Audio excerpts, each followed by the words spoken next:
percayakan Roh Kudus, gereja Katolik yang kudus, persekutuan darah kudus, pengampunan dosa, kebangkitan badan, dan hidup kekal. Salve sahabat Katoliko keren, tak lama lagi Paus Fransiskus akan mengunjungi bangsa kita Indonesia. Kunjungan Paus Fransiskus ini tentunya sangat istimewa bagi bangsa, terlebih bagi umat Katolik Indonesia. Paus Fransiskus dijadwalkan akan berada di Indonesia selama 4 hari, yaitu dari tanggal 3 sampai 6 September 2024, dengan puncak kegiatan yaitu Misa Akbar di Stadion Gelora Bung Karno, Jakarta. Di sisi lain, sadarkah sahabat Katoliko keren bahwa kunjungan Paus Fransiskus ke Indonesia di tahun 2024 ini sangatlah unik? Wah, mengapa?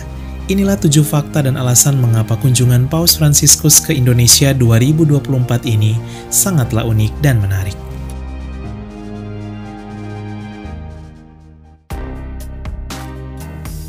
Satu, jabatan akhir Presiden Jokowi. Kedatangan Paus Fransiskus ke Indonesia ini tentu sangat berkesan, apalagi bagi Presiden Republik Indonesia kita, yaitu Joko Widodo. Ya, Paus Fransiskus bisa dikatakan sebagai pemimpin negara yang datang di akhir-akhir masa jabatan Presiden Joko Widodo. Kedatangan Paus Fransiskus ke Indonesia ini hanya selisih 1 bulan lebih sebelum masa jabatan Presiden Joko Widodo berakhir, yang kemudian diteruskan oleh Presiden terpilih Prabowo Subianto, di mana akan berakhir tanggal 20 Oktober 2024. Sungguh momen yang tepat ya. Tentunya kunjungan Paus Fransiskus ini tak akan dilupakan oleh Joko Widodo, sekaligus menjadi momen kebersamaan yang indah sebelum masa jabatan Presiden Jokowi berakhir setelah 10 tahun menjabat. 2. Hadiah HUT Kemerdekaan RI. Kedatangan Paus Fransiskus juga masih dalam suasana HUT ke-79 Republik Indonesia. Ya, kedatangan Paus Fransiskus juga bisa dikatakan bagaikan hadiah bagi bangsa Indonesia, karena hanya selisih 2 minggu setelah HUT Kemerdekaan Republik Indonesia tanggal 17 Agustus 2024.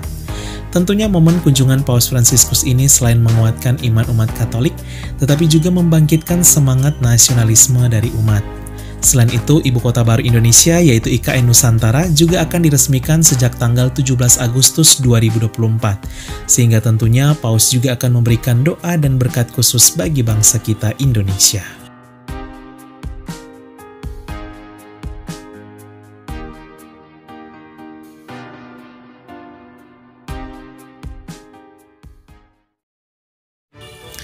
Tiga, kehadiran umat Katolik dari Sabang sampai Merauke. Sebelum Paus Fransiskus, Paus terakhir yang mengunjungi Indonesia ialah Paus Santo Yohanes Paulus II. Kala itu, Paus Santo Yohanes Paulus II mengunjungi 4 kota sekaligus, yaitu Jakarta, Medan, Yogyakarta, dan Maumere, sehingga bisa dikatakan umat Katolik kala itu terbagi-bagi. Namun kunjungan kali ini Paus Fransiskus hanya akan mengunjungi Jakarta, sehingga menjadi unik karena semuanya terpusat di Jakarta.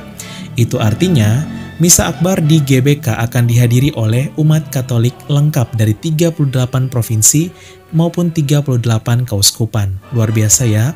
Bisa dibayangkan betapa indahnya Misa Akbar yang akan berlangsung menyatukan umat Katolik Indonesia dari Sabang sampai Merauke. 100% Katolik, 100% Indonesia. 4. Setelah 35 tahun. Kunjungan Paus atau pemimpin Gereja Katolik sedunia ke Indonesia yang terakhir tahun 1989. Wah, itu artinya hampir 35 tahun yang lalu. Sudah sangat lama. Bisa dibayangkan ya, kita anak-anak muda belum lahir, dan orang-orang tua kita kala itu masih remaja. Kedatangan Paus Fransiskus ke Indonesia ini tentu sangat berkesan bagi kita. Usai 35 tahun tak ada kunjungan Paus ke Indonesia karena banyaknya umat Katolik di berbagai negara yang dikunjungi oleh paus-paus sebelumnya. Paus Fransiskus juga menjadi paus ketiga yang mengunjungi Indonesia, di mana sebelumnya Paus Santo Yohanes Paulus II dan Paus Santo Paulus VI pernah datang ke Indonesia. Salve sahabat Katoliko keren, Mari bersiarah bersama kami pada tahun 2025, mengunjungi 7 negara di Eropa Timur, yaitu Polandia, Republik Ceko, Jerman, Austria, Slovenia, Bosnia and Herzegovina, dan Kroasia. Kita akan mengajak kalian bersiarah ke tempat penampakan langsung Tuhan Yesus kepada Santa Faustina pada tahun 1931 di Polandia, yang kemudian kita kenal sebagai Yesus Sang Kerahiman Ilahi. Tak hanya itu, kita juga akan mengajak kalian mengunjungi situs peziarahan Bunda Maria yang paling terkenal di Eropa Timur, di mana menjadi lokasi penampakan Bunda Maria pada tahun 1981. Ziarah ini akan dilaksanakan dari tanggal 26 Juni sampai 9 Juli 2025. Yuk segera daftar karena kuota terbatas hanya untuk 30 orang saja. Untuk info selengkapnya dan pendaftaran hubungi nomor WA 082395354851.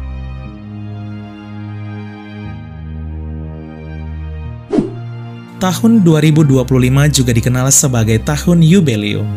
Pintu suci akan dibuka di mana hanya dibuka 25 tahun sekali dan kita bisa menerima indulgensi penuh.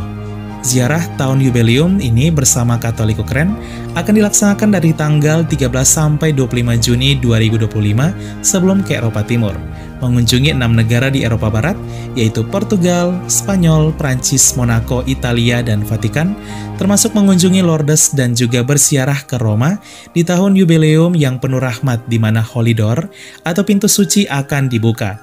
Yuk segera daftar karena kuota juga terbatas hanya untuk 30 orang saja. Untuk info selengkapnya dan pendaftaran hubungi nomor WA 082395354851. Terima kasih, kami tunggu ya sahabat Katolik Keren bersiarah bersama kami. Salve! 5. Sudah banyak kali diundang.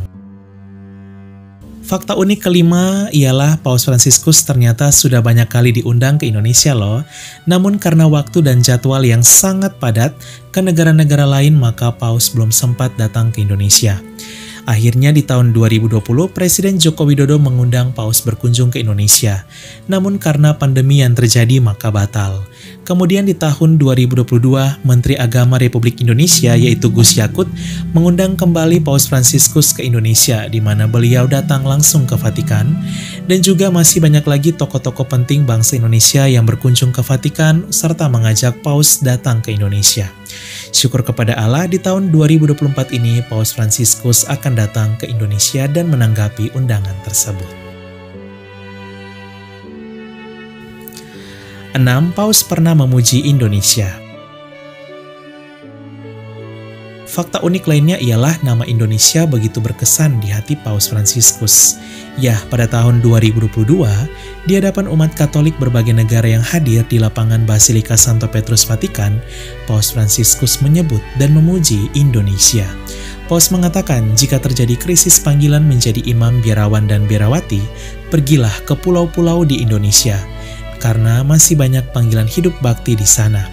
Kata-kata Paus ini tentunya sungguh luar biasa, bahkan menjadi suatu kehormatan khusus bagi kita Indonesia, bagi bangsa kita Indonesia, terlebih Gereja Katolik Indonesia, di mana saat ini panggilan hidup selibat di Indonesia begitu subur di tengah krisis panggilan di Eropa. Bahkan banyak para imam, biarawan, dan biarawati dari Indonesia yang kemudian diutus untuk berkarya dan membantu misi di berbagai negara termasuk di Eropa dan Amerika. Attraverso le crisi, sì, davvero, ci sono le crisi. Attraverso i numeri che mancano. Ma padre, non ci sono vocazioni.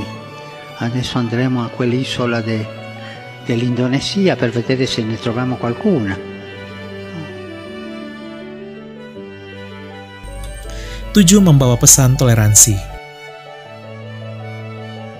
Kedatangan Paus Fransiskus ini selain sebagai pemimpin umat Katolik dunia, tetapi juga sebagai pemimpin negara Vatikan. Ya, tentunya kedatangan Paus Fransiskus ke Indonesia ini akan semakin menguatkan semangat persaudaraan dan toleransi di Indonesia melalui dialog yang akan tercipta. Paus Fransiskus bahkan juga dijadwalkan akan mengunjungi Masjid Istiqlal Jakarta yang adalah masjid terbesar di Asia Tenggara. Luar biasa ya. Sahabat Katolik Keren, itulah dia 7 fakta dan alasan mengapa kunjungan Paus Fransiskus ke Indonesia tahun 2024 ini sangatlah unik. Kita doakan semoga kunjungan Paus ke Indonesia ini berjalan dengan baik, serta semoga semakin menguatkan iman umat dan membawa pesan perdamaian bagi bangsa. Katoliko keren, salve!